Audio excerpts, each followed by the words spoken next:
Hello बच्चों, let's read the given question. The question says magnetic dipole moment of a rectangular loop is option A given है inversely proportional to current in loop, option B given है inversely proportional to area of loop, option C given है parallel to plane of loop and proportional to area of loop, option D given है perpendicular to plane of loop and proportional to area of loop.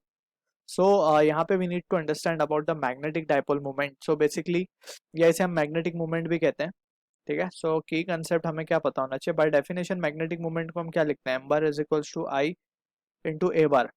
ठीक है. अब यहाँ पे we can से हमें rectangular loop दिया है, बट लेट सपोज एक जनरल केस ले रहे हैं जिसमें एक circular loop we are considering, and इसमें जो करंट फ्लो रहा है it is flowing in the anti clockwise direction.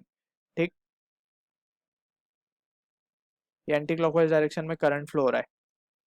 अब यहाँ से अगर we need to calculate what the direction of magnetic dipole moment, so वो एरिया के लूप एरिया वेक्टर के प्रोपोर्शनल आएगा. ठीक है ना. सो एरिया वेक्टर के प्रोपोर्शनल आएगा. That means we can say in this case we need to use right hand thumb rule to calculate the magnetic moment का डायरेक्शन या एरिया वेक्टर का डायरेक्शन. सो यहाँ पे we need to curl the finger in the sense of current. So thumb will give the direction of magnetic moment. ठीक है ना, क्योंकि area vector का भी डायरेक्शन वही होगा जो मैग्नेटिक मोमेंट का होगा. So it in this case it is coming outward. So direction के we can see it is coming outward, that is बाहर की तरफ आ रहा है. दैट इज मैग्नेटिक मोमेंट का direction. And we know for a coil magnetic moment always for a magnetic moment हमेशा किस तरफ एक्ट करता है. It acts from south to north. ये एक इंपॉर्टेंट चीज हमें पता होनी चाहिए, south to north. That means ये जो ऊपर वाला एरिया है, ऊपर वाला जो सेक्शन है लूप का, it will be behaving as if it is a north pole, और जो नीचे वाला एरिया it is behaving as if it is a south pole. So we need to be careful with this magnetic movement. अब इसी चीज को use करते हुए we can easily answer the given question. अब हमसे पूछा जा रहा है मैग्नेटिक, अब just instead of this loop we have a rectangular loop, है ना. हम एक रेक्टेंगुलर लूप मान लेते हैं, लेट्स से दिस, और इसमें जो करंट फ्लो है let's suppose it is flowing in the clockwise sense हम मान लेते हैं. ठीक है. सो क्लॉकवाइज सेंस में जब करंट फ्लो होगा, so again right hand thumb rule से फिंगर कर्ल करेंगे in the direction that is clockwise sense में.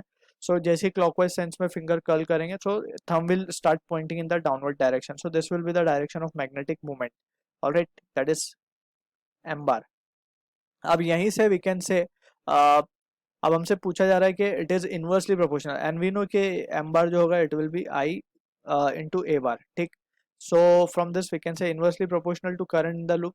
It is incorrect, it is directly proportional. Inverse का तो कोई रिलेशन है ही नहीं यहाँ पे, so we can straight away discard A and B option. अब ऑप्शन सी की अगर देखें, parallel to the plane of loop, ये प्लेन ऑफ लूप है हमारा.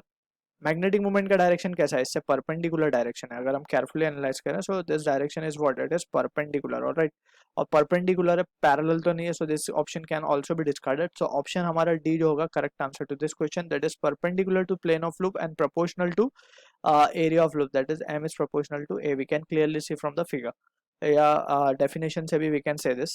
So this is the answer to the given question. I hope you understood the solution. All the best.